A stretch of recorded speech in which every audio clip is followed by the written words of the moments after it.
ओम साईं राम। हमारे YouTube channel Shirdi Sai वंदना में आप सभी साईं भक्तों का बहुत बहुत स्वागत है। इस चैनल के माध्यम से मुझे बहुत से साईं भक्तों से जुड़ने का मौका मिला है। बाबा जी के ऐसे भक्त जिनकी आत्मा में साईं बसते हैं, जिनका जीवन बाबा के बिना अधूरा है। अपने ऐसे परिवार से मुझे जोड़ने के लिए मैं बाबा का शुक्रिया अदा करती हूँ। आज मैं आप सबके साथ अपना वो अनुभव शेयर करूँगी जो अभी हाल ही में 2 महीने पहले मेरे साथ हुआ। बाबा जी के सचित्र में जो भक्त साईं सचित्र का पारायण करते हैं वो ये जानते होंगे कि बाबा जी की शिक्षा पद्धति अद्वितीय है, अपूर्व है। उन्होंने अपने बहुत से भक्तों को साधनाओं के लिए, वचन मुक्ति के लिए, कोई शिक्षा देने के लिए या उन्हें किसी भी कष्ट से बाहर निकालने के लिए उन्होंने बहुत बार अपने बहुत से भक्तों को अलग अलग जगहों पे भेजा, अलग अलग देवी देवताओं के पास भेजा, साधु संतों के पास, गुरुओं के पास, और अपने भक्तों का उद्धार किया। ऐसा ही कुछ मेरे साथ भी हुआ 2 महीने पहले। ये बात है 9 जनवरी 2022 की। एक्चुअली इस चैनल के माध्यम से ही मैं एक साईं भक्त से जुड़ी जिनका नाम है सुकन्या मजूमदार। सुकन्या अपने हस्बैंड के साथ 9 जनवरी को शिरडी में थी। एक्चुअली सुकन्या साईं बाबा जी को बहुत मानती हैं, उनका बहुत विश्वास है बाबा पे, अटूट विश्वास। वो बाबा से बहुत प्रेम करती हैं और शायद इसी कारण आज वो मुझे भी अपनी बड़ी बहन की तरह मानती हैं। 9 जनवरी को वो अपने हस्बैंड के साथ शिरडी में थी। अब क्योंकि अपनी जिम्मेदारियों के कारण मैं पिछले कई सालों से शिरडी नहीं जा पाई हूँ, तो उन्होंने सिर्फ मुझे खुशी देने के कारण वहाँ से शाम के समय 7 साढ़े 7 बजे के करीब मुझे वीडियो कॉल किया और उन्होंने मुझे द्वारका माई के दर्शन कराए। उन दिनों कोविड के कारण द्वारका माई का मेन गेट बंद था, मतलब अंदर समाधि मंदिर में से ही होकर भक्त द्वारका माई के दर्शन किया करते थे। तो जो द्वारका माई का दक्षिणी द्वार है, जो मेन गेट है, वो उन दिनों बंद रहता था। तो सुकन्या ने बाहर गेट्स के बाहर से ही अपना कैमरा जो है द्वारका माई की तरफ मोड़ दिया और मुझे बाबा के दर्शन कराने लगी। उन्होंने मुझे बाबा की धूनी के और धूनी के सामने जो द्वारका माई में बाबा का स्वरूप है उनके, और जो गेट के पास जहाँ बाबा का पत्थर रखा है और जो बाबा का वो स्वरूप है उनके, वो मुझे बारी बारी कैमरा इधर उधर घुमाकर उनके दर्शन करा रही थी। तो काफ़ी देर मैंने बाबा जी की द्वारका माई के दर्शन किए और लास्ट मोमेंट पे जब उन्होंने कैमरा हटाया, उससे पहले वो कैमरा बाबा जी के उस स्वरूप की तरफ था जहाँ बाबा का पत्थर रखा हुआ है। दक्षिणी द्वार से जब हम घुसते हैं द्वारका माई के अंदर, तो दाईं तरफ सीधे हाथ की तरफ जो बाबा का पत्थर रखा है और जो बाबा का स्वरूप है वहाँ पे, उसके मैं दर्शन कर रही थी। तो दर्शन करते करते अचानक बाबा के पत्थर से थोड़ा सा ऊपर, मतलब 1 या 2 फीट ऊपर, मुझे वहाँ मेहर बाबा का चेहरा दिखाई देने लगा। मैं हैरान हो गई। मैंने देखा, मैंने कहा ये कैसे हो सकता है कि मुझे यहाँ पे मेहर बाबा का चेहरा दिखाई दे रहा है। मैंने अपने फ़ोन को जूम करने की कोशिश की, लेकिन वो जूम नहीं हुआ और 1-2 मिनट तक मैं उनका चेहरा देखती रही। उनके बिखरे बिखरे बाल, उनकी काली मूँछें, और प्रत्यक्ष रूप से उनका चेहरा मुझे वहाँ दिखाई दे रहा था। मैं बहुत हैरान थी, मैं एकदम शॉक्ड हो गई कि ये कैसे हो सकता है कि साईं बाबा की द्वारका माई में मुझे मेहर बाबा का चेहरा दिखाई दे रहा है। उसी 2-3 मिनट के बाद सुकन्या ने फ़ोन वहाँ से हटा दिया और वो मुझसे बात करने लगी कि दीदी, मैं जब दोबारा आऊँगी तो आपको दोबारा मैं दर्शन कराऊँगी। तो मैंने उसको रिक्वेस्ट किया। एक्चुअली उस समय मैं बहुत पज़ल थी, बहुत शॉक थी कि ये क्या हुआ मेरे साथ। तो मैंने उसको रिक्वेस्ट किया कि मुझे एक बार बाबा जी की वो स्टोन वाली, जो पत्थर वाली फ़ोटो है, उनका जो स्वरूप है, मुझे उसके दर्शन एक बार दोबारा करा दो।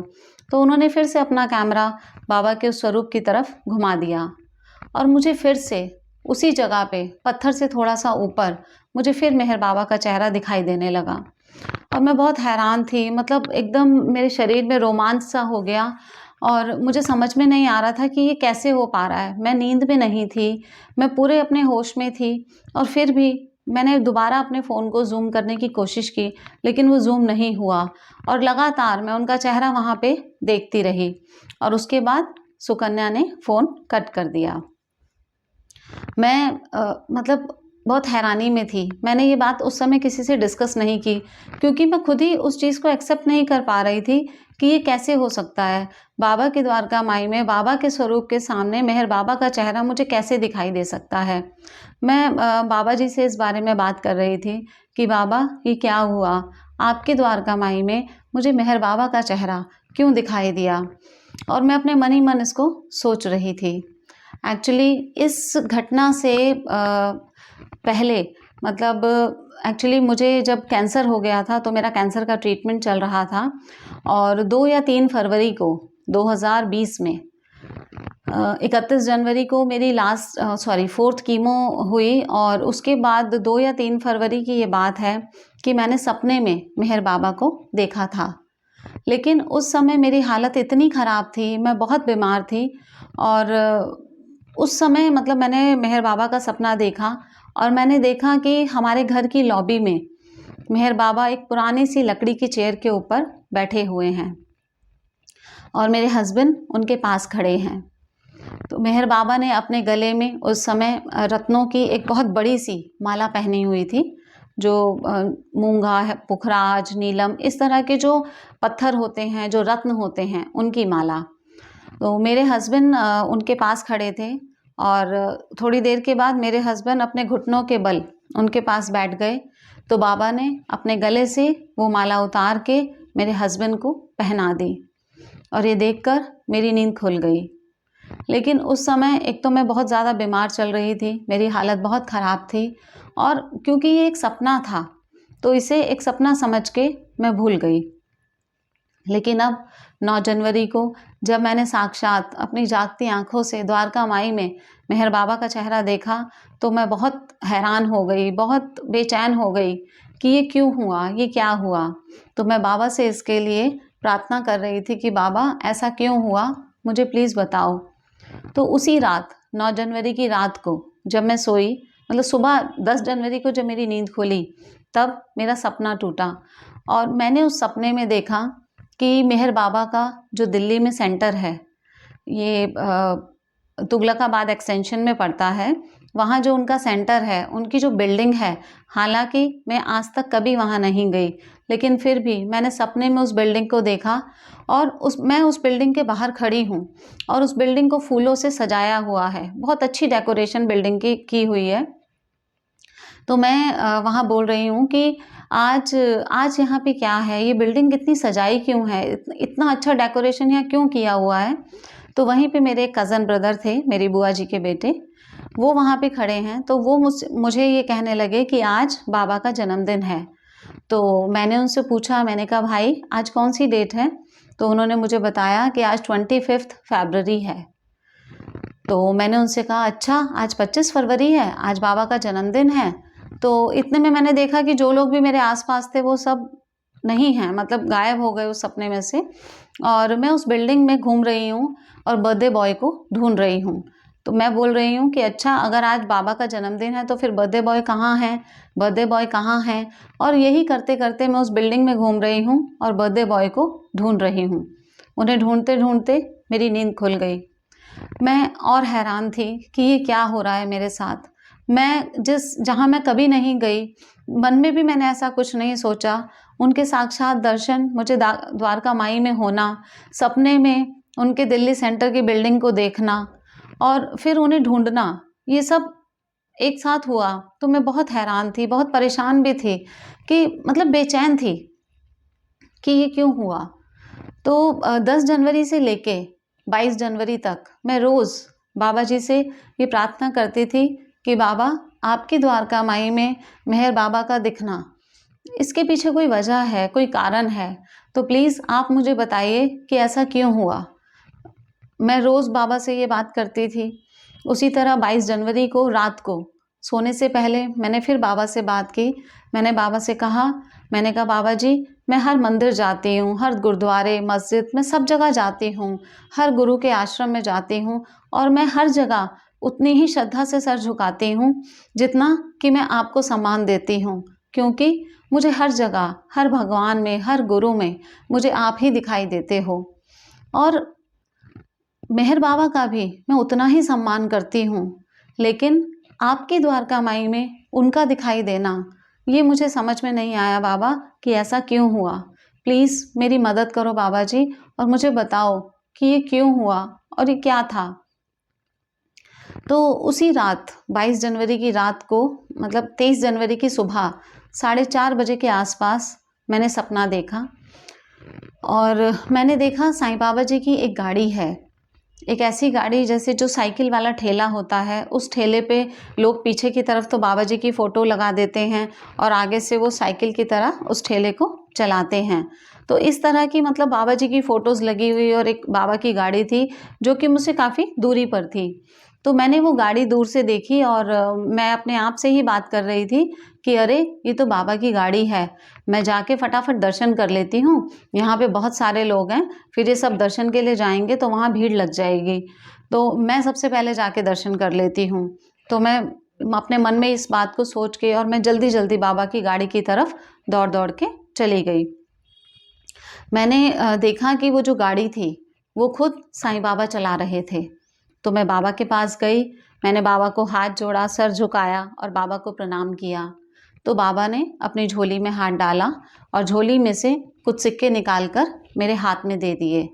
बाबा ने मेरे हाथ में सिक्के दिए, लेकिन मैंने उन सिक्कों की तरफ देखा नहीं, क्योंकि मेरी नज़र सिर्फ बाबा के चेहरे पे थी। मैंने वो सिक्के लिए और अपने हाथ में रख लिए और मैं बाबा को देखती रही। तो बाबा ने मुझसे कहा कि ले, ये अपने साथ ले जा और इसे ले जाकर अपने पूजा घर में रखना और रोज़ इनकी पूजा करना। तो मैंने कहा ठीक है बाबा जी। फिर मैं बाबा जी की तरफ ही देख रही थी और फिर मैंने बाबा से कहा, मैंने कहा बाबा मैं बहुत कष्ट में हूँ, मेरे जीवन में कुछ ऐसी समस्याएं हैं जिनका समाधान मेरे पास नहीं है, मैं क्या करूँ बाबा।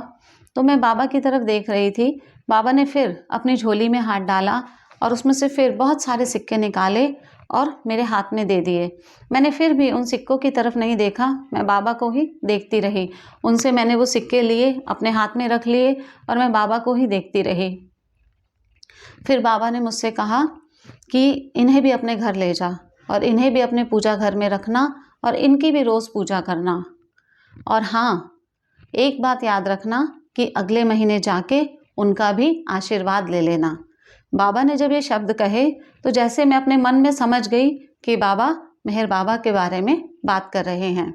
उन्होंने मुझे कहा कि अगले महीने जाके उनका भी आशीर्वाद ले लेना और उसके बाद तेरे जीवन में कोई समस्या नहीं रहेगी।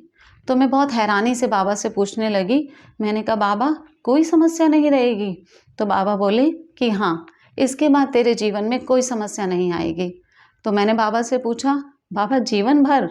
तो बाबा बोले हाँ, जीवन भर, जा अब तो खुश रह। और वो सारे सिक्के मेरे हाथ में ही थे, उन्हें लेकर मैं अपने घर आ गई।